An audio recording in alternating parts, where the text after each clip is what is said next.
Dans ses spectacles, Edgar Yves fait rire des millions de personnes. Ce sont des salles combles, le Grand Rex. Mais dans un podcast avec Nekao, il a fait quelque chose de rare pour un artiste. Il a ouvert ses livres, il a parlé de chiffres, des vrais, avec la précision. De comment il gagne son argent, de comment il le dépense, et surtout, comme beaucoup d'indépendants avant lui, comment il s'est fait avoir par les impôts.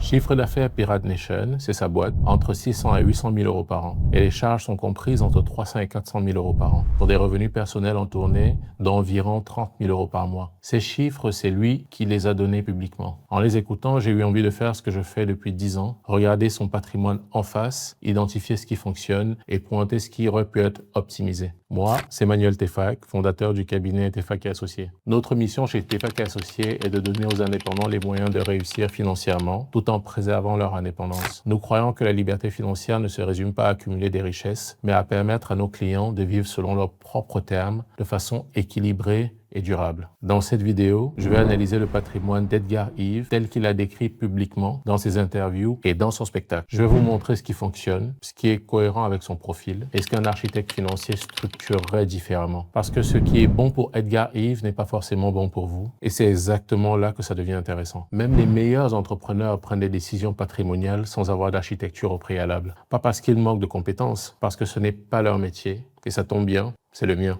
Edgar Yves est né au Bénin.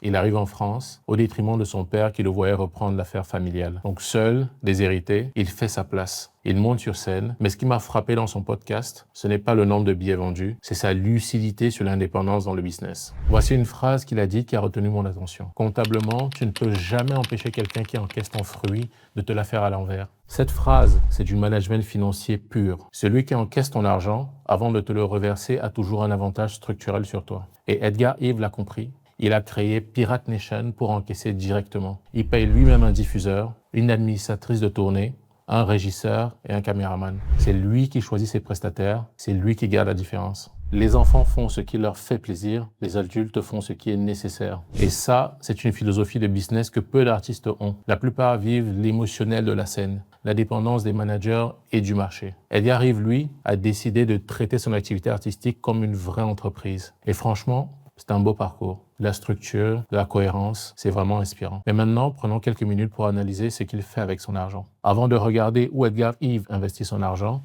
il faut comprendre d'où il vient. Parce que la stratégie patrimoniale d'un individu ne s'analyse jamais sans regarder ses flux. Alors sa première source de revenus, ce sont les spectacles. C'est sa source de revenus principale. Il a eu l'intelligence de la structurer directement via Pirate Nation. Ainsi, une salle comme le Grand Rex, qui fait à peu près 2800 places, c'est environ 12 000 euros de chiffre d'affaires par soir, sans producteur intermédiaire. Edgar Yves encaisse, il paye ses prestataires et garde la marge. La deuxième source de revenus, ce sont les réseaux sociaux, notamment Meta, YouTube et TikTok. Principalement une vitrine pour remplir les salles, mais aussi des revenus directs, environ 5 000 euros par mois de virements des plateformes. La troisième source de revenus, ce sont les droits SACD. C'est quoi la SACD ? La Société des auteurs et des compositeurs dramatiques. Elle collecte et redistribue des droits chaque fois qu'une œuvre est diffusée, que ce soit à la radio, à la télé ou en ligne. C'est de l'argent qui tombe sans que l'artiste travaille ce jour-là. Un exemple concret, c'est celui d'Edgar Yves qui passe à la radio. Il reçoit un virement quelques mois plus tard, sans rien faire. Entre 5 et 15 000 euros par an de revenus passifs purs. Quatrième source de revenus, les partenariats. Une simple présence à un match de basket, 25 000 euros. Un seul contrat. C'est ce qu'on appelle la monétisation de la notoriété. Son visage, sa voix, son audience, ce sont des actifs. Il ne vend pas son temps, il vend son influence. Cinquième source de revenus, l'écriture. Un scénario de film en cours, la valeur estimée est de 80 000 euros. Ce modèle, activité principale plus revenus complémentaires diversifiés, un des plus solides que je vois chez mes clients. Mais voilà ce qu'un architecte financier remarque immédiatement. 80% du chiffre d'affaires dépend de la capacité physique à monter sur scène. Donc, une voix qui flanche, un accident, une période de creux, et le chiffre d'affaires principal s'arrête complètement. Les droits SACD sont excellents, mais ils représentent moins de 2% du chiffre d'affaires total. Aussi, la vraie question, est-ce que le reste du patrimoine compensera ce risque ? C'est ce qu'on va regarder maintenant. Edgar Yves a eu raison de créer sa propre structure. Encaisser soi-même, payer ses prestataires, c'est la bonne décision. Mais la question qu'un architecte financier se pose immédiatement après, c'est comment organiser cette structure juridiquement? Et surtout, comment Edgar Yves se rémunère depuis son entreprise? Quand tu as une boîte, tu peux te payer de deux façons. Un, en salaire. Tu paies les charges sociales, mais tu te construis les droits, à la retraite et au chômage notamment. Ou alors, tu peux te payer en dividendes. Tu prends les bénéfices de ta société, moins les charges, mais tu as une taxe de 30% environ, qui aujourd'hui est passée à 32%. Il s'agit notamment de la flat tax. Le bon ratio entre les deux change selon ton profil. C'est ce qu'on appelle l'optimisation de la rémunération du dirigeant. Pour revenir à Edgar Yves, il gagne environ 30 000 € par mois en tournée. Selon comment ça sort de Pirate Nation, il peut garder entre 18 000 et 24 000 € net. La différence, jusqu'à 6 000 € par mois. Et peu importe le cas de figure, quelqu'un qui encaisse ton argent et qui te paye, ce n'est pas le maximum de sécurité financière. Il a raison sur la sécurité opérationnelle, mais la même logique s'applique aussi à la fiscalité. Si ta structure n'est pas optimisée, c'est elle qui te paye moins que ce qu'elle pourrait. Regardons la stratégie de rémunération. Si on se verse 100% de salaire, c'est environ 72 000 €. Si on opte par contre pour de 100% de dividendes, c'est 91 000 €, ce qui fait un différentiel de 19 000 €. L'idéal, ce serait de faire un mix optimisé 60-40 qui mettrait 98 000 € de rémunération et 26 000 € de dividendes, qui fait en plus 90 000 € net par an, sans changer d'1 € le chiffre d'affaires annuel. Les charges sont entre 300 et 400 000 € par an et constituées de 20 000 € de salaire par mois des prestataires et des déplacements. C'est normal pour une tournée professionnelle de ce niveau. Mais la question que je pose toujours, est-ce que chaque charge est bien catégorisée?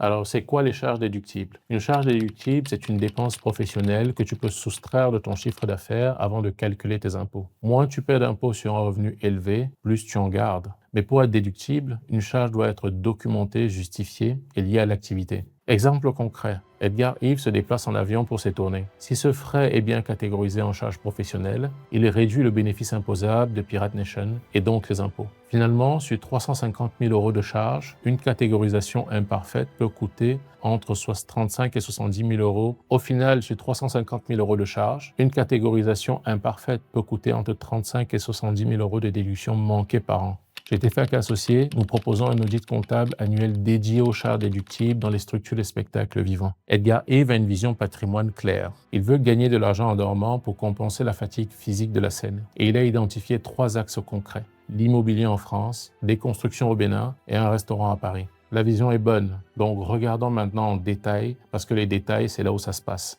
Axe 1, la SCI avec 4 appartements. C'est quoi une SCI? Une SCI, c'est une société civile immobilière et c'est une structure juridique qui permet d'acheter et de gérer des biens immobiliers à plusieurs, en séparant le patrimoine personnel du patrimoine professionnel. Ces avantages sont notamment l'optimisation fiscale, la facilité de transmission, la possibilité d'emprunt via la société. Un exemple concret, c'est que Edgar Yves crée une SCI.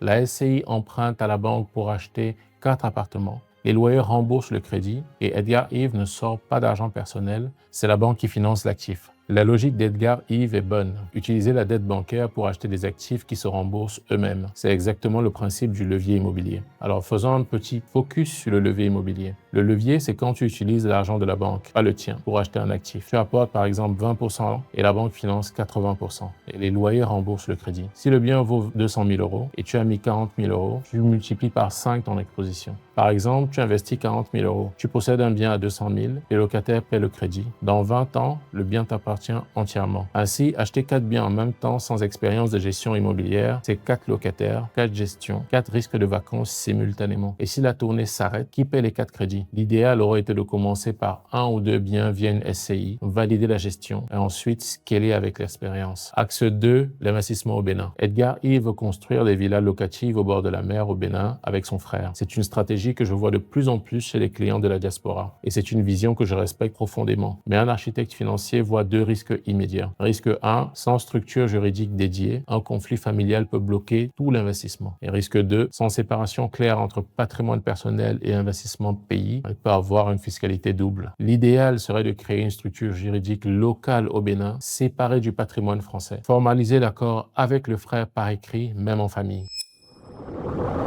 Axe 3, le restaurant chez Francis. L'idée, elle est attachante. Un restaurant en référence à l'un de ses personnages, mais un architecte financier doit être honnête ici. Un restaurant, c'est l'inverse d'un actif passif. Ça demande du management quotidien, de la présence, des équipes, et c'est une activité avec des marges faibles. Edgar Yves a déjà une tournée à gérer, Pirate Nation, les réseaux et l'écriture. Le risque ici, c'est qu'un restaurant en gestion directe peut devenir un gouffre de temps, le bien le plus précieux d'un artiste. La bonne idée ici, si la passion est forte, c'est de structurer en participation minoritaire ou en franchise. Gardez le plaisir et déléguer la gestion. Si Edgar Rive était assis en face de moi pour un premier rendez-vous, voici les 4 questions que je lui poserai en premier. Question 1. Comment vous rémunérez-vous depuis Pirate Nation? Pas le montant, mais la forme. C'est du salaire, des dividendes, des frais professionnels. Comme on l'a vu, la même somme dans la bonne structure peut valoir 26 000 € de plus par an. Et ce n'est pas de la magie, c'est simplement de l'architecture. Question 2. Quel est votre plan si vous ne montez pas sur scène pendant 12 mois? Ce n'est pas une question catastrophique, c'est la question de liquidité. Petit focus sur la liquidité. Un actif liquide, c'est de l'argent que tu peux récupérer rapidement sans perdre de valeur. Un compte courant, par exemple, c'est liquide. Par contre, un appartement, c'est très peu liquide. Il faut des mois pour le vendre. La règle, elle est simple. Tu dois toujours avoir assez de liquidité pour couvrir 6 à 12 mois de charges, indépendamment de ton activité principale, évidemment. Edgar Rive a des charges d'environ 300 000 € par an. Il faut au minimum 150 à 300 000 € d'actifs liquides pour être serein si une tournée est annulée. Un entrepreneur sans plan de liquidité indépendant de son activité n'a pas de patrimoine, il a un pari. Question 3. Avez-vous une enveloppe fiscale pour votre épargne?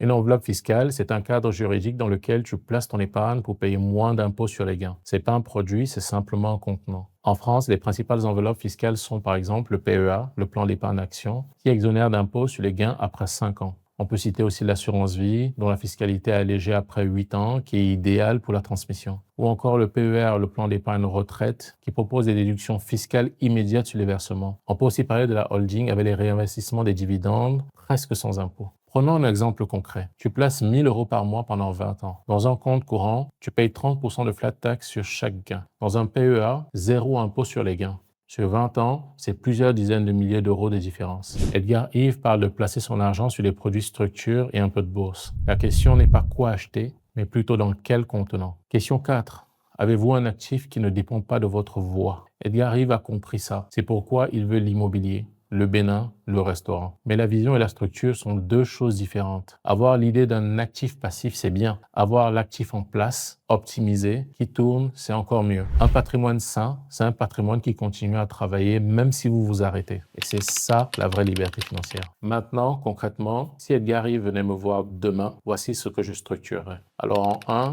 je voudrais optimiser sa rémunération. Plus 26 000 € par an, un mix de salaire, dividende optimisé. On a déjà vu le tableau tout à l'heure. Pas de changement d'activité, juste la bonne structure. Étape 2, affecter le bénéfice restant en société. Après rémunération optimisée, il reste environ 130 000 € dans Pirate Nation. Je mettrai environ 60 000 € en réserve de trésorerie, ce qui représente à peu près 6 mois de frais. Je mettrai 30 000 € sur un compte titre de société, en allant chercher un rendement entre 6 et 7% annuel, et les 40 000 € restants en apport dans une SCI pour 1 ou 2 biens, pour du levier immobilier. Étape 3, structurer le patrimoine personnel. Je mettrai 1 000 € par mois sur une épargne de précaution, avec pour objectif d'avoir 12 mois minimum de vie. Je mettrai 2 000 € par mois sur un PEA diversifié, avec un objectif à 10 ans et un objectif retraite également. Et je mettrai 1 500 € par mois sur un plan d'épargne de retraite pour la déduction fiscale doublée d'un objectif retraite. Et pour le projet au Bénin, je mettrai enfin 1 500 € par mois pour se constituer un capital. Qui nous fait une projection à 5 ans, un patrimoine potentiellement supérieur à 700 000 €. Et surtout, des revenus passifs qui tombent indépendamment de la scène. C'est ça, gagner de l'argent en dormant, comme il le dit lui-même. Edgar Rive a fait quelque chose que peu d'artistes font. Il a décidé de traiter son talent comme une entreprise. Il a quitté le système des producteurs, il a créé Pirate Nation. Il diversifie ses sources de revenus, il pense patrimoine, c'est vraiment admirable, vraiment. Un homme noir ou une femme noire sans éducation financière et en featuring avec la pauvreté sans le savoir. Cette phrase résonne parce qu'elle s'applique à tous ceux qui regardent cette vidéo. Vous pouvez être intelligent, discipliné, bien informé et quand même ne pas avoir d'architecture patrimoniale. Pas parce que vous manquez de volonté, mais simplement parce que vous êtes concentré sur ce qui vous anime, c'est-à-dire construire votre activité. Et pendant ce temps, votre argent entre dans une structure non optimisée, paie trop d'impôts, prend des risques non compensés et ne travaille pas à sa pleine puissance. La vraie question n'est pas combien vous encaissez, c'est ce que votre structure fait de ce que vous encaissez. Si vous voulez savoir ce que ferait un architecte financier sur votre situation, on ne parle pas d'un conseil générique, mais plutôt d'une analyse réelle de votre profil. Le lien est dans la description. Le premier échange est offert sans aucun engagement. Et si cette vidéo vous a apporté quelque chose, abonnez-vous. La semaine prochaine, on analyse un autre profil. Un entrepreneur avec exactement les mêmes revenus qu'Edgar Rive et un patrimoine complètement différent pour comprendre pourquoi le montant ne fait pas tout. À très vite.